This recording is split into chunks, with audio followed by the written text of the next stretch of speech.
ఏం చెప్తున్నావు? కోళ్ళ పాపరా? మీ పాపనా? ఏం పేరు పెట్టినావు?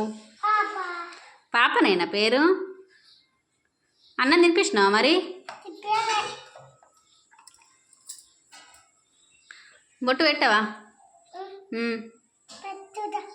ఒరిత్తుందా నిన్ను? ఒరిత్తలేదారా? ఇప్పుడు ఒరిత్తుందా? ఏం తుడుతున్నావు?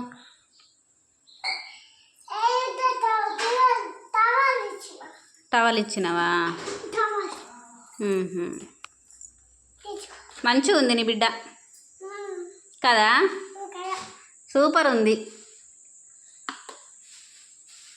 ఎంత మంచిగా ఉంది. ఈ ఒకటి చూడు, హాయ్ చెప్పు. ప్లీజ్ సబ్స్క్రైబ్ మా అత్త ఛానల్.